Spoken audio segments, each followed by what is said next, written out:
d'encouragement ce matin avec Pasteur Marie-Noël et nous lisons dans le livre d'Actes, le chapitre 16 du verset 1 au verset 3.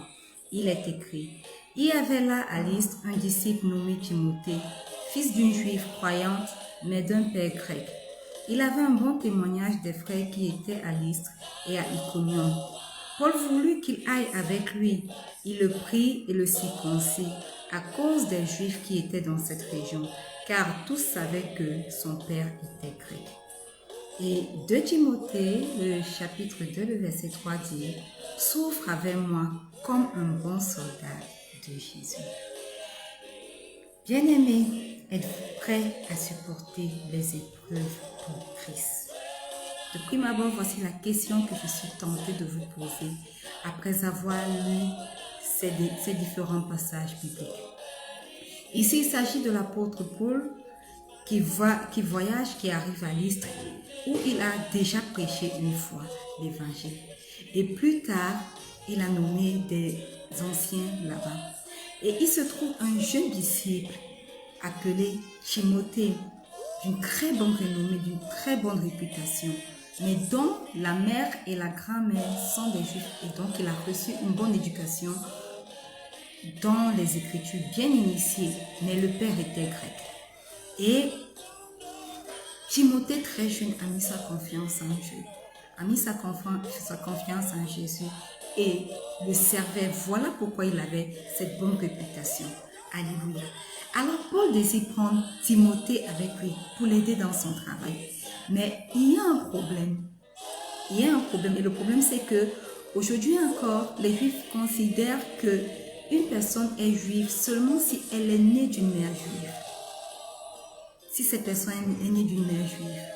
Et le père de Timothée étant grec et peut sans doute non converti, tout le monde savait que Timothée était fils d'un incirconcis.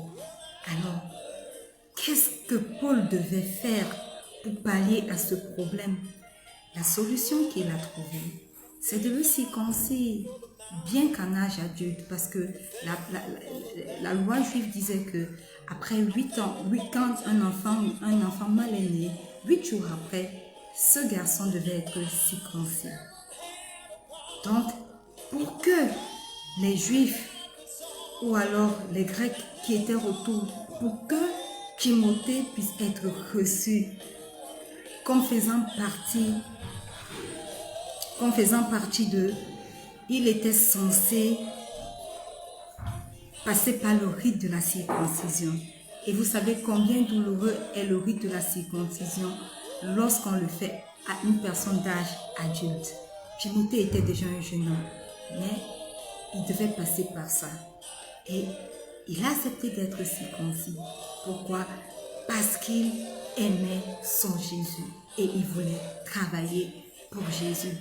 C'est une épreuve très douloureuse, très pénible pour un homme, pour un adolescent d'être circoncis.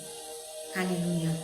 Et des années plus tard, dans sa dernière lettre à Timothée, Paul exhorte son enfant dans la foi, maintenant un adulte d'âge mûr, de prendre sa part de souffrance comme un bon soldat de Jésus. Bien-aimés, aujourd'hui encore, Dieu nous demande,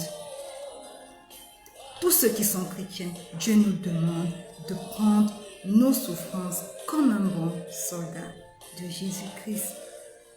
Pensez à ce que le Seigneur Jésus a souffert sur la croix pour nous. Pensez à son amour immense qui le permet de souffrir sur la croix pour nos péchés. L'aimez-vous assez pour souffrir également pour lui? Voici la question avec laquelle je vous laisse aujourd'hui. Bien-aimés, ma parole d'encouragement pour vous, c'est que soyez prêts à souffrir pour Christ.